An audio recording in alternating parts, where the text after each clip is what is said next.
guys, what's up? JackHuddo here, and this is a daily recap.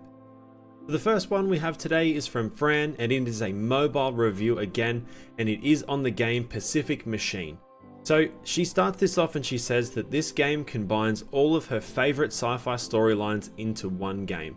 So this is part 3 of a series of game reviews. In this series, Fran will be looking at games from Aussie studios as a way of celebrating all the local talent the country has to offer. So if you're keen for looking at some more Aussie talent in the mobile space in this region, it'd be awesome to check it out. And if you're also excited about Pacific Machine, the game, then Fran has a full review there, and she even goes through and tells you a little bit of a story about how she found the game. The next one we have is from Freddy, and this is regarding Warcraft 3. So there's been a lot of rumors around that this game is going to be remastered, I guess as a HD remaster, the same as a lot of other games right now, specifically I guess Age of Empires, which came out last week. So Freddy's got some information here, which is really cool. So the update to the game's PTR makes balance adjustments to many of the game's heroes, adds both widescreen and 24-player game support. So to check the full details, we do have a link there to the patch notes on the Battle.net forums. And alongside the patch, Blizzard has announced their first ever Warcraft 3 Invitational, which has been locked to play on the 27th and 28th of February. So, they're doing the first Invitational, they're updating heroes, they're having widescreen and, massive player updates as well. So, who knows what's going to happen? Hopefully Freddy's going to keep on to this one and let us know what happens in the future. The next one is from Dez, and it is from High Res Studios, and it is regarding Hand of the Gods. That is the tactical card game that is based around the Smite universe. It is out now, and Dez has made a mention here that Hi-Res Studios is making collectible cards more accessible and affordable than ever. Players will be able to directly purchase all cards, over 300 unique cards, in the game for less than 45 USD, which is about 58 AUD. And they've got a little mention here from the president of Hi-Res Studios, and it says, "We're happy to offer a competitive and balanced game at a great price. Players won't need to break the bank to complete their collection." So if you're a big fan of card games, or I guess specifically Smite, then we recommend checking this one out, and Dez has some more information there on the website for you. Link will be in the description. And another one from Dez, this is on Chronicles of Crime, and it is a Kickstarter preview. Dez loves his Kickstarter previews, and so do we, and this one here is part board game, part phone app, part virtual reality. So it sounds insane. Dez goes through a whole review from, I guess, the backline story, the game objectives, the setup, how to play, and even the ending as well.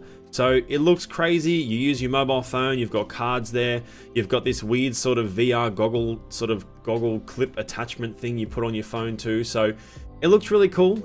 It's just, I guess, taking a board game and, adding in smartphones and, there's little goggle things. So it's really cool. It's super interactive, and it looks great. So if you want to check out more and even potentially look at picking that up off Kickstarter, all the links will be in the description as well. So this one is from Harry, and it is a guest review. It is on the Switch game Oh Sir. And apparently this is not a great game. So if you've heard of this game and you are wanting to pick it up, if you haven't heard of it, Oh Sir, the Insult Simulator, the Hollywood Roast are interesting games that cater to the party game market with witty humor in insults for the whole family to enjoy. Sort of. So Harry gives this game a 3 out of 10, which I guess is super low. So if you are wanting to check out the whole review, and there is also the launch trailer there as well. So if you've looked at it, you're keen to check it out, have a quick read of the review.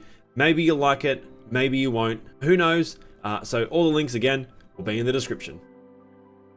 So this next one is pretty crazy.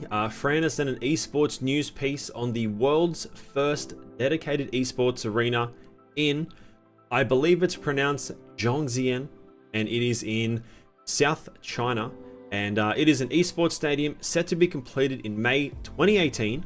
So we've had plenty of stadiums host esports events before, but the Zhongxian Esports Stadium is the first one to be designed for esports from the get-go. Everywhere that esports is played currently, I guess, is mainly just normal sporting arenas just converted into an esports arena. So this one in southern China is going to be the very first eSports specific arena from the get-go, which is going to be absolutely insane. So according to the South China Morning Post, the arena will seat 7,000 people. Of course, the wings of the stadium can seat an extra 13,000 people if they need more seating. So Fran goes into detail. She's got like a hotel, which is connected to it as well, the incubation center. They've got photos of the stadium there, and then a little bit more about how esports is growing around the world. So if you are wanting to check that out, there is photos of the stadium there as well, and it is looking absolutely insane. And I guess sometime this year we'll be able to find out exactly what that looks like and how actually crazy it is.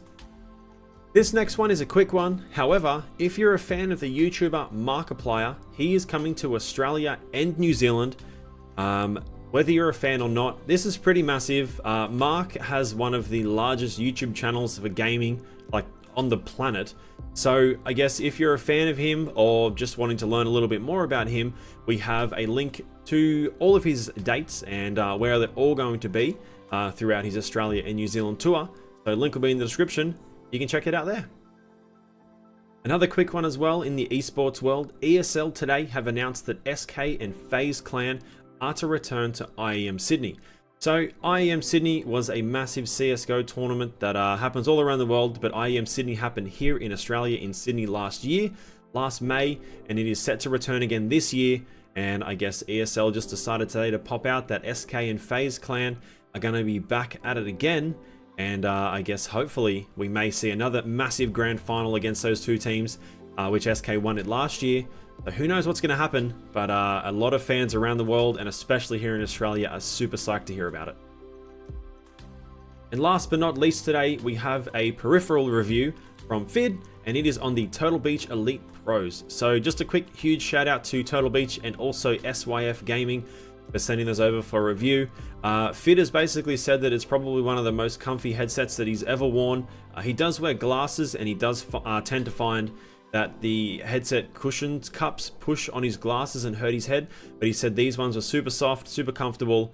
So I guess if you were potentially looking at buying those, or you are looking at a new headset, definitely a review to check out, and it may give you just another option.